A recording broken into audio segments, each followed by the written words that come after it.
Good day, everyone. Meteorologist Mark Molnar here. How's everybody doing? Well, we got some big-time weather here into the tropics.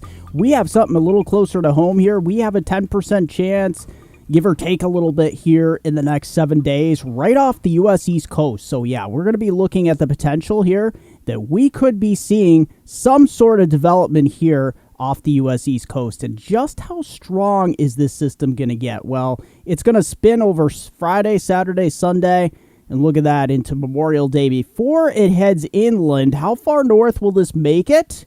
Is the Northeast going to stay nice and dry all of Memorial Day week? And we're going to take a look at what's going on here with Super Typhoon Mawar. We'll see just where this system's going to head over the next several days. Does it have a chance to affect Taiwan, the Philippines, or even Japan? We're going to be taking a look at all of those possibilities and more, along with your severe weather outlook across Texas and the Deep South over the weekend holiday here into next week. And we'll take a look at the beautiful weather across the Northeast. Let's get into it. And just how much rainfall are we going to be looking at out of this system? Well, that is dangerously close here to the North Carolina area and South Carolina. So stay tuned with us. We're going to get into exact amounts. Some of these amounts just off the coast could be getting up to 8 to 12 inches. All right, so let's take a look at this upper air pattern. Yeah, this is what I'm talking about. This big omega block high pressure system across the Northeast and Midwest, that's going to keep our Southeast system here stuck, whatever it becomes. It is going to be a major problem. So the trouble areas, of course, the Southeast here, the Carolinas in particular, we're going to be dealing with tremendous amounts of rainfall. Whether this becomes a subtropical low or not, regardless, we're going to see 4 to 8 inches with locally higher amounts near the coastline, upwards of maybe 12 inches. It's all thanks to this omega block high that's going to be camping out across the Northeast, Midwest, and the Great Lakes in New England. This is going to keep the moisture flowing from the tropics into the East Coast. There's going to be some very stiff northeast winds piling the water onto shore here as well with that pressure gradient, and that's going to cause some major problems, although it's going to be very nice across the Northeast through parts of the Great Lakes and the Midwest.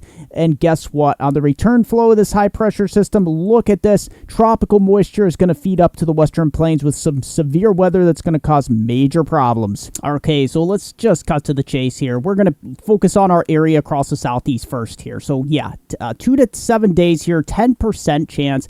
This is a rather large area of low pressure, strung out area of low pressure. And, you know, this time of year, this is a very favorable area for development. But as we go through 11 a.m. on Friday here, and into 8 p.m., you can see there is an explosion of showers and thunderstorms. Now, many people have asked me, is Florida going to see a lot of rain? Well, initially, it doesn't look like it. Parts of South Florida here, there will be some scattered showers and some thunder showers, so don't get me wrong. But it's not going to be tremendous, widespread rain. But look at this as we go towards Saturday here, towards 5 a.m. Look what's happening. Yeah, you start to see that this has some sort of a center of circulation here. Now, a lot of the showers and thunderstorms have blossomed inland by this point, but that's a given this time of year. So it's going to hold the temperatures down. You have clouds and rain and thunder showers. Look at by 8 p.m., yeah, we're actually funneling the moisture all the way up to the central and southern Appalachians, parts of northeast Georgia, and parts of southern part of Virginia, and even to North Carolina. So what's going on here?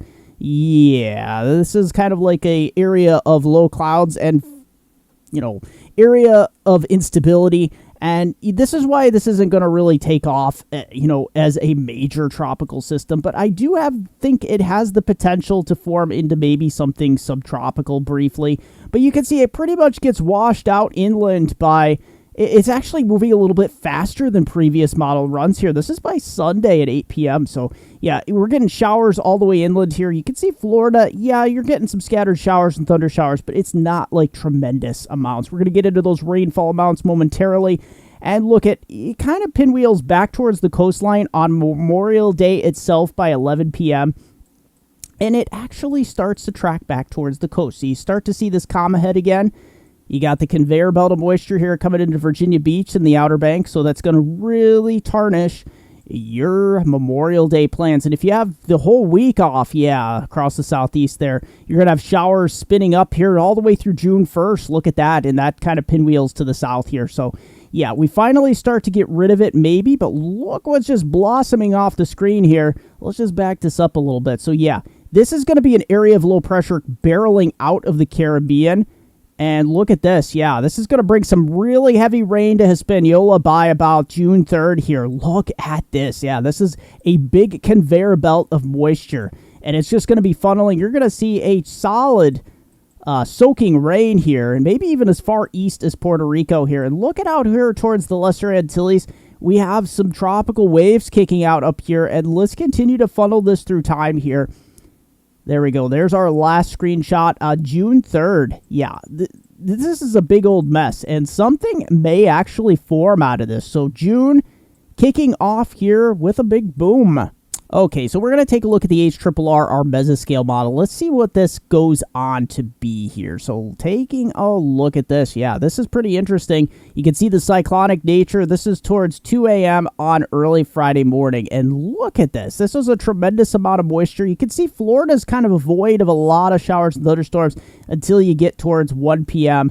on Friday. You can see some moving in towards Daytona Beach here. But look at up here along the coast of the Carolinas. Yeah, we're going to be looking at a tremendous amount of rainfall moving inland here just slightly. And look at this. As we head towards 6 p.m., 7 p.m., 8 p.m., you get after the evening rush hour. Look what's going on. And if you have any travel plans up here into the Carolinas, this looks like a big old mess here. Look at this. This is a big area of just... Yeah, look at this. This really starts to resemble a tropical system here. Look at this. Yeah, this is not looking very good. You can start to see some cyclonic motion here. And look at this, the spiraling band. So if this does have a chance of development, you know, it would be while it's out over the Gulf Stream, the open waters here. And it has a lot of moisture to work with here. Take a look at this. Yeah, as we head towards 8 a.m., 9 a.m., 10 a.m. on Saturday morning here.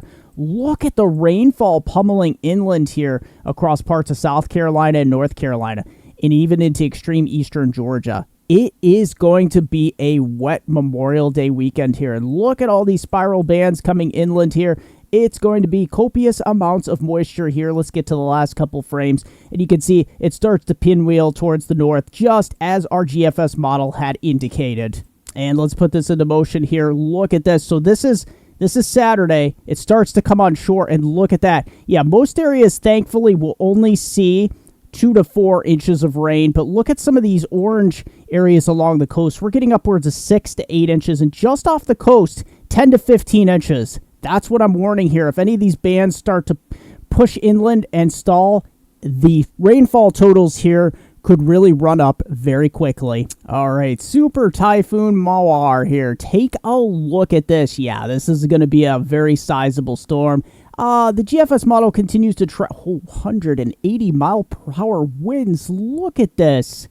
Yeah, this is going to continue to be a super typhoon for quite some time. You can see this system is really going to be on the move here. This is going to be quite a tremendous system. However, what's going to happen to Mawar as it continues further westward here? Well, I think, it's going to peak in intensity well east of Taiwan here. It's going to be really close for Taiwan because look at as we get towards May 26th, the 27th, it is good news that the GFS here is bumping this a little bit farther to the north and to the east because that would take it further away from the Philippines, putting you in the safe zone. And further east, as this frontal boundary, as I've been showing you for many segments here, is going to help push this system up towards the northeast. Now, will it be quick enough to get rid of this system before it hits Japan? Well, let's take a look here and see what the latest GFS run is showing us. Initially, it looks like it's good news. Look at that, Japan just getting torrential rains up here. It is your rainy season, though, as we go into June. You got all those flowering plants just blooming across the whole country is in full bloom, which is beautiful. This is a really, it's encouraging until we get towards, you see how this frontal boundary moves a little bit too fast up here towards Alaska, this direction towards the Aleutian Islands. Look what starts to happen. Yeah, this system becomes a little extratropical. And that is the good news. The bad news is it looks like the system is hooking up towards parts of Japan. So you're going to see tremendous amount of rain, but it's looking less likely, that you'll see a direct landfall out of this. There's the last frame. So it kind of just gets stalled out and hung up off the coast by June 4th. We'll continue to watch it here for you in Japan. I know there's a lot, tremendous amount of tourism this time of year. Everybody's out there for their outdoor plans, and it is a beautiful time of year here for Japan, although things are heating quite up here with the typhoon season. And, the Philippines are going to continue here. If we just take a look through the run here, yeah, you're going to, the trend here, especially in the central Philippines, is going to be seeing this intertropical convergence zone really ramp up here. So you're going to see torrential rains. All right, so I wanted to show you the hurricane model here, the HRRF. So let's take a look. Let's look at it look at that. Yeah, so you can see this in 3 dimensions. It's beautiful. Beautiful. It's going to show us the whole structure of the storm the entire time. So let's actually put this into motion. It actually is more on par with the exact... Actually, let's go to a run that's going to give us a little bit farther out. Here we go. All right, so the deal is this system heading away from... Here is, many of you last video were asking me where Guam is. It's right here. So essentially this storm really wreaked havoc on it. But look at this. This is great news. You see the mesoscale model continuing to show this system heading on a course much more on the eastern envelope here. And that, my friends, is great news because, that would keep us mostly... It's going to be really close for Taiwan, though. Look at this. This is dangerously close. And this is going to still cause some problems, I believe, with Taiwan here. But, this is something we definitely need to keep an eye on, but it is encouraging. However, the thing I'm not so encouraged about, unlike the GFS, this system on the hurricane model continues to wobble a little bit further west. Now, the saving grace is here, the hurricane models are not as good with, approaching fronts to the north. And I think the hurricane model really hasn't taken into account this front that we have barreling in from the north here. So this is going to help eventually kick this up. Whether it is turning fast enough to keep Japan out of the woods here remains to be seen. That's why please stay tuned with me. I'll have more updates as we go out throughout. We have plenty of time. Look at the timestamp on this. This is May 30th. So, this is 5 days out. A lot could change between now and then, but the trend is set here. And before we continue on with your weather, with severe weather coverage back here across North America, I just have a quick announcement here. I am proud to announce that I am now an affiliate with Trilogy Maps. TrilogyMaps.com, bringing you the most digital, customizable maps found nowhere else on the internet. These maps are simply stunning. It's an advanced layering system that makes these maps great for making forecast maps with ease or any other maps that you would like to display important information on. The resolution on these maps is simply amazing. From the detail of everything here in the States, and you can also create stunning, digital, professional layered maps from also across the entire world.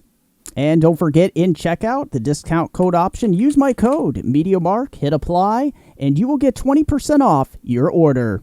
So if you want the most professional, customizable, and affordable weather maps found nowhere else on the internet, look no further than TrilogyMaps.com. Link in the description down below along with your discount code. All right, so King Euro model here. Let's see what we got going on. King Euro is kind of showing here the very similar thing to our other 2 models, the mesoscale models as well as the GFS. Bringing this system, towards the coastline on Saturday.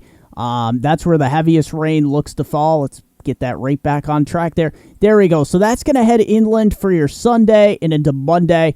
There is that blocking high system here, and that pretty much is entrenched all the way up through the Midwest as well. So we're going to see this massive high pressure system continue to dominate. It's going to keep your weather beautiful across the lakes, the Midwest, and parts of the Northeast, or all of the Northeast. Let's just put it that way. The rainfall makes it as far north potentially as parts of Virginia here in Delmarva Peninsula, but that's by Monday. It's not going to be an all-day rain event, which is great news. But look at this. I just wanted to show you something. This is just going to continue right around this omega block. This is what you get with these big omega blocks. On the west side of it, you get this moisture that's going to continue to pummel Texas all the way up through the Dakotas. However, this is probably really good news for parts of Alberta, Canada, here and surrounding provinces, because you're going to see some very beneficial rains out of this. I'm hoping that puts a dent out of your wildfire season here that you've been suffering so greatly, this time of year. But look at this as we head towards the rest of the next week, as we head into Tuesday and into Wednesday here. Look what's going on. This high pressure here across the east is really parking itself. It's camping out, essentially. And we're going to continue to see all of these showers and thunderstorms, all this moisture from the Gulf Coast continue to stream northward. And that trend is going to continue. Look at poor Texas here. This just looks like the same exact map as this past Tuesday, Wednesday, Thursday, Friday, all the way through next week. Look at this. This is more detrimental rain here. You're just going to see, and that's actually going to make it a little bit farther to the east. You see some storms up here into parts of the Midwest by June 3rd, and that drops southward. We finally start to see the leading edge of this major pattern change I've been talking about. There's going to be some cold air behind this frontal boundary, and there could be a tremendous amount of severe weather into parts of the Ohio Valley, into parts of the mid-Atlantic here. And look at this. Could this be a coastal system? And right behind it, look at this trough. There's snow on the map here up in Northeast Canada. And one last quick thing I wanted to point out here. Look at this. This was showing up on the GFS as well. Could this be a tropical low out here east of the Bahamas by June 4th? It's looking like a distinct possibility. So total liquid equivalent precipitation here. Yeah, this is what we're looking at. This does not look very good here for parts of Texas through the plains, but look at most importantly here off the coast of the Carolinas. This is where things are going to get very bad. 4+ inches, maybe upwards of 10 to 12 inches in isolated spots. And let's take Texas here. Look at this. This is through the weekend. It's not too terrible, but if we take all of next week, yeah, this is where things start to become a problem. We get these storm systems one right after another. Where's my pencil? There it is. Okay, so yeah, most of western Texas, we're getting into the 4 to 6, maybe 8+ inches here. That's not very good news. And here we go with the rest of your May into June. What's going to happen to that Omega block high? Well, it eventually is going to start to get broken down as we get towards the first full week of June here. Look what's going on. We got a major trough developing across the East Coast. So let's take a look at our medium range climate model. We'll take a look at what's going to happen with the rest of June. Yeah, it's in agreement here, I should say, with the European model where it left off. Look at this. What's going to happen here? This is most likely going to result in temperatures as much as 15 to 20 degrees below average here. When you see this up here in Greenland, this is a classic wintertime pattern. And unfortunately, we're going to see it after Memorial Day week. So look what happens the rest of June here. It's not till about June 18th, June 19th, we start to see an Omega block high start to kick in. So it's not going to be all of June here. That is the good news. It's going to be the first half of June. And just as I was suspecting, we get towards the first day of summer, and that's when summer is really going to kick into full effect. And taking a look at a capture here from John from Bethpage State Parkway near Bethpage State Park. Take a look at this. This is a beautiful blue sky. This is going to be the rule of the Northeast and New England as we head into Memorial Day weekend, into all of Memorial Day week. Get out there and enjoy. It's going to feel just like summertime. That looks like a good time to be cruising on the open road there, John. Nice capture there. All right, so your temperature pattern here. Let's take your TGIF here. We're heading on into Memorial Day weekend. There's that cool shot across the Northeast. That's going to be kicking out. Look at the heat here in parts of Texas. Yeah, I know it's not just the heat, it's the humidity that's really a factor here. But look at the temperatures down to the lower 70s, even upper 60s in the parts of eastern North Carolina with the clouds and the rain. That is a really raw, horrible day here. Look at this. There's even some 50s here into western parts of North Carolina and South Carolina. You're actually warmer up here to the Northeast, approaching 80, upper 70s in many areas. Look at that as we head towards Sunday. Yeah, it's here into the parts of the Appalachians as that rain moves inland. 60s, maybe even some upper 50s. But look at here into the Northeast. There's some mid to upper 80s here into parts of New England. This is beautiful. 90s here along the Gulf Coast. And as we head towards Memorial Day itself, the heat is building. Look at this area of upper 80s pushing to the east, even some mid 80s, upper 80s approaching parts of the Northeast here. Look at that. Scranton, Pennsylvania, 89 degrees by Memorial Day itself. That is a firecracker weather. Let's take a look at your Tuesday. Look at this area of 80s. That's going to be spreading east as we head in time. Look at these 90s here in Florida. The theme here as we go throughout next week is summer is on. We're literally skipping right to summer.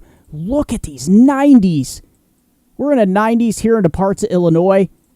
Pennsylvania, look at that. Wilkes-Barre, Scranton, 90 degrees.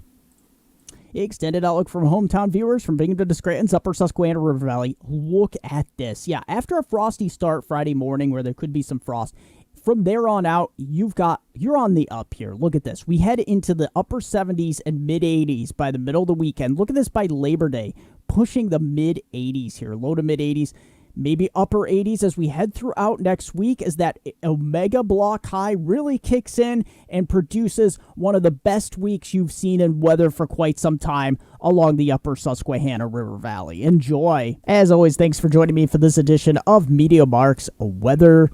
Take a look at the links down below. I have my affiliate link for Trilogy maps, so if you want to get some of those, I do make a commission off those. I just wanted to disclose that, but go ahead and use the code MeteoMark to save 20%. Also, visit my Hurricane 2023 outlook if you haven't already. Link at the end of this video and description down below. Don't forget Facebook MeteoMark, also Weather Northeastern, also Hurricane Northeastern for my tropical page, at MeteoMark.com, WeatherNortheastern.com, Twitter at Weather Eastern. Thank you for joining me.